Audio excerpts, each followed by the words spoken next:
There is never an end to the issues that a trade organization like ASA has to deal with. It may not be fair to say, but it's a whole lot like playing whack-a-mole.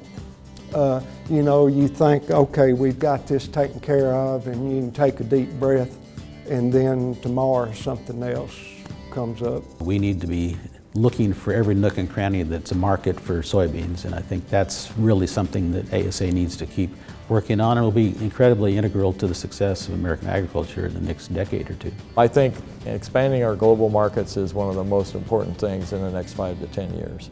Obviously, we can raise more beans here in the United States than we can consume, and so we're going to have those good trading partners overseas, and we need to cultivate those relationships because, for example, the Southeast Asian market, the Chinese market, they value relationships and long-term relationships.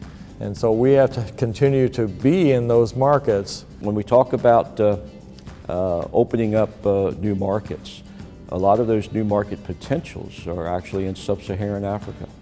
And the Eastern Seaboard can be logistically a great place to be able to ship, transport those agricultural goods across the Atlantic Ocean to that sub-Saharan Africa that's going to be, you know, over the next 20 to 40 or 50 years, is going to be the emerging economies. Over the long term, though, I think about there's so much, I guess I'd call it anti-science, anti-farming messages out there that farmers need to help address, and to show that we're concerned about the environment, concerned about the animals we're raising, concerned that we're providing a quality product that's safe and nutritious for consumers in the United States and around the world. I'm concerned for agriculture in this country that we're not going to be regulated out of business. Depending on the next election and the one after that, I could see where agriculture could be put under such tough restrictions regulatorily.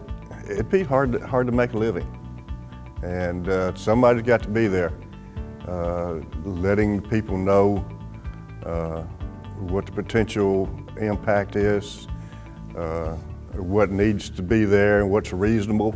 I think sustainability of growing soybeans is going to be in the forefront. I mean, people are going to demand sustainability, and we're going to have competition from other countries. I mean, there's no doubt about that. In reality, the issues aren't going to be much different. They may be a different direction, but they're going to be somewhat, if you go back to the basic of that problem, they're going to be the same. We're a policy organization. You know, we got to make sure that a good farm bill is there for our farmers, you know, things that can help them. And by 2050, you know, we all hear about the 9 billion people. Somebody's got to feed those. And that's what we always feel as farmers, you know, we have that obligation. Yeah, we have an obligation to make a living on our farms, but we also have an obligation to feed all those people. That's going to be a challenge, but we'll get it done.